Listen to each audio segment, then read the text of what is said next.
that many times I'm sure that we've all taken time just to stop and reflect. Many times when we hear what's happening in the news or read the newspapers, where's all of this leading to? What's going on here? And so I think that now more than ever, we must begin to look at what are the things that we can do that would put us on some firm footing in life, that will enable us to do some things and use some powers that we have, that many of us go through life never ever discovering that we have those things going for us. And part of that, I believe, is knowing what it is your life worth. What is it that gives your life a sense of meaning and purpose? Because once you find that, it puts you in your power place. See, if you know what your life work is, I encourage you to start working on it. If you can't do it all at one time, do just a little bit of it. And if you don't know what it is that you showed up to do, if you don't know why you're here, I encourage you to find out what your purpose is here. What is the meaning of your life? What will be different? Have you ever asked yourself that question? I've done that. I remember coming from a friend of mine's funeral, and I was reflecting on how much time I had left. And I went for a walk in a park thinking about this guy whose life was so promising. And I mean, he wasn't an old guy. He was quite young, in fact. And I thought about all of the things that he said he was going to do, and he never got a chance to do those things. And I started thinking about my own life and how much time I had left to do the things that I would like to do. And at that time, I wasn't sure what my life purpose was, what my life's work was. I wasn't sure about it at that time. And I thought about it quite a lot. I had some idea, but I wasn't convinced, and I don't think I felt worthy. I didn't believe that it could be me to do this kind of work that I'm doing right now. And I say to you that if you begin to take a conscious effort to find out what it is that you're supposed to do, I say that it can literally save your life. I said that it can literally save your life. 85% of the American public, according to recent studies, are going to jobs that they hate, working on jobs that do not challenge them. They get sick thinking about going. Because, see, when you go to a job and you already know how far you can go, you can already see that proverbial glass ceiling. See, when you're going someplace and you already know how much you're going to make, you already know how far you can go, you're in a dead-end position. It erodes your self-esteem. It lowers your sense of yourself. It creates some inner turmoil. It creates an emptiness in you.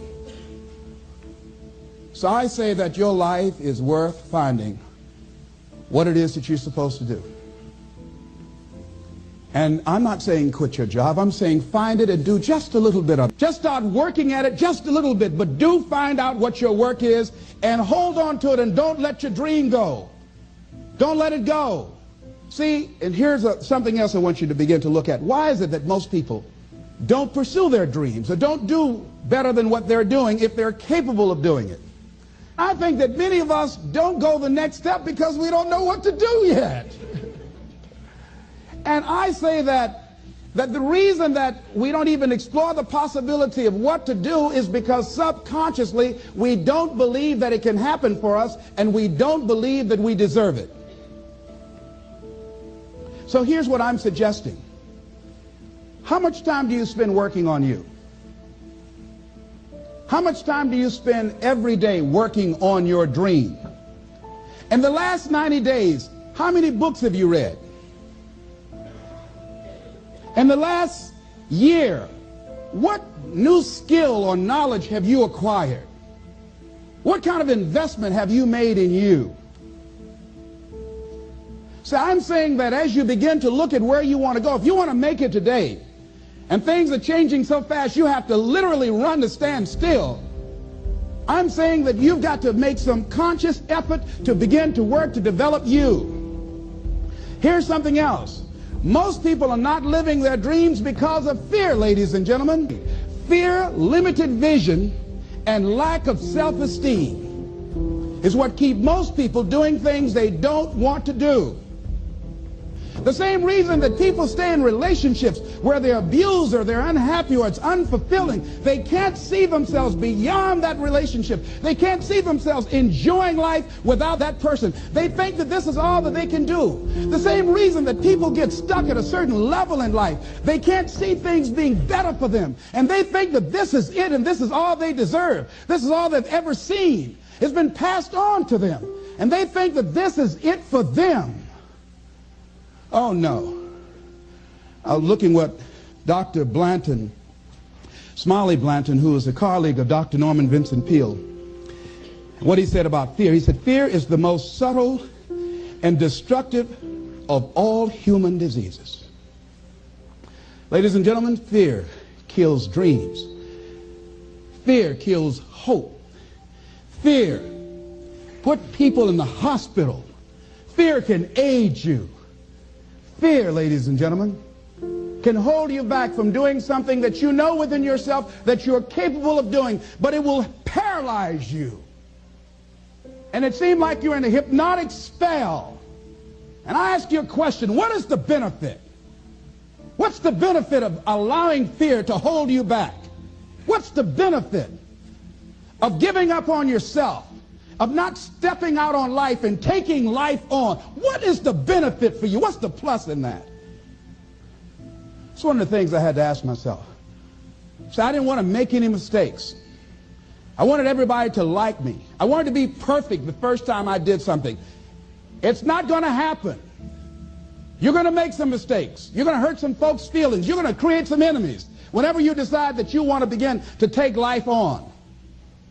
You've got to ask yourself, how long am I going to allow this to hold me back? I like what Zig Ziglar says. He said, fear is false evidence appearing real. That is an illusion that we create in our mind. It is a state of mind that can be changed. So let's look at how we can begin to take some steps to restructure that fear, to begin to expand our visions of ourselves, to begin to increase our self-esteem. Webster said that self-esteem means confidence and satisfaction in oneself. Look at your life right now. Whatever you've done up to this point in time, your life is working. Whatever you have produced, it came out of you as a result of the kind of person that you have become. It's a result of your choices. It's a result of your consciousness.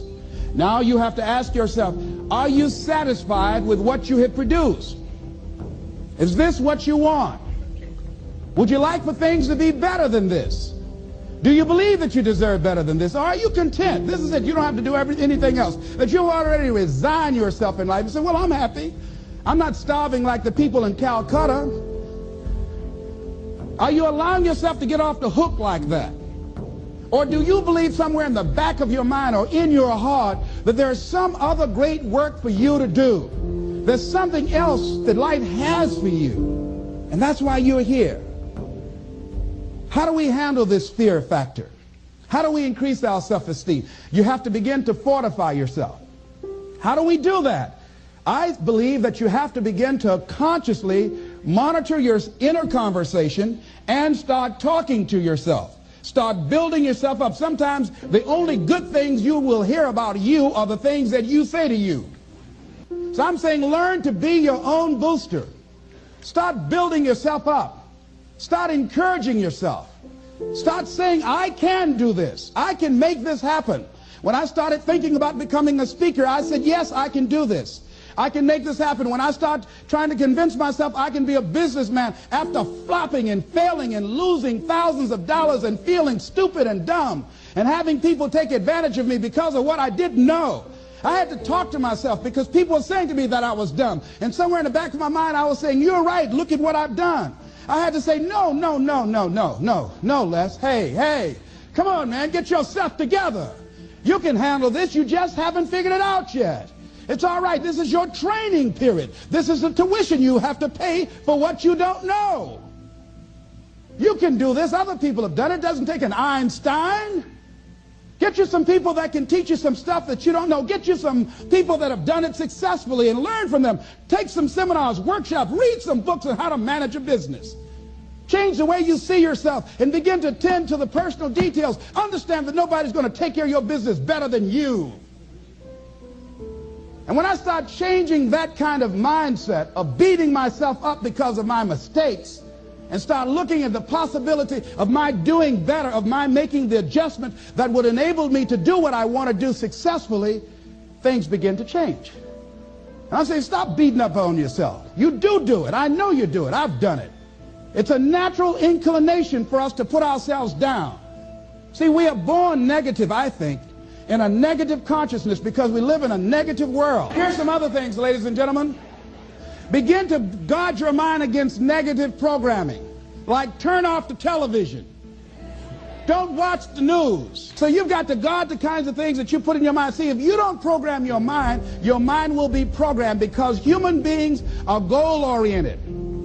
That's why we die of broken hearts early. That's why we're running through life to early graves. We're going through life, ladies and gentlemen, and I think that Henry David Thoreau said that most men live in quiet desperation. Most of us go through life running scared. So we created this in our minds, false evidence appearing real. We made it real in our minds. That's why Churchill said there's nothing to fear but fear itself. That's the destructive monster. So turn off things that can contribute to your fear. Turn a deaf ear to people that all they can do is talk about how negative things are because they have bought into the consciousness of the world. Start attending workshops, seminars, listening to tapes on a daily basis to begin to recondition your mind, to retrain your thinking. Faith comes by what? Hearing and hearing and hearing. Listen to things that can empower you, that can enable you to create a new reality for yourself, and a new life for yourself. You might appear to be strange around most people. You know, most people think you're strange if you're happy today. See, these people have not found their purpose in life. That's why they're grumpy. That's why they're miserable. That's why they're so negative. They're hurting and they want to hurt other people. So start practicing using programs for your mind. Seminars, books, workshops. Keep a journal. Record your thoughts. What's happening with you? Every day when you get up, have a journal near you. See, ladies and gentlemen, we get 3 to 4 thoughts a year that if we would act on those thoughts, they could change our life. What idea are you sitting on? Write your ideas down. And then, once you get that idea, take the leap. Take the leap. See, it's out here in the universe. If you don't take the plunge, I guarantee you, somebody else will. Take the plunge. Go into action. And ladies and gentlemen, you will be surprised how things will come together. You'll be surprised. Now, you're going to have some difficult challenges. I can tell you that now. Be aware of that. Things are not going to work out exactly right. For a time they will, sometimes. And that's when life is just playing a game with you. I want you to feel good and relax. But ladies and gentlemen, go into action with your dream. And don't avoid where the fights are. Get in the midst of the fight. Get knocked down so you can learn how to fight, so you can hold your position. See, most people don't get out in the arena of life because they don't want to fight. Most people don't get out there because they don't want to get knocked down. They don't want to be dropped to their knees. But see, you're going to be dropped whether you're on the field or whether or not you're sitting on the sidelines. You're going to be dropped. So at least get dropped for something. See, that's how most people are spectators in life. You don't want to be a spectator. You want to get out in the field where the action is. And you will be amazed. After the struggle, there will be a calm period and things will begin to click for you.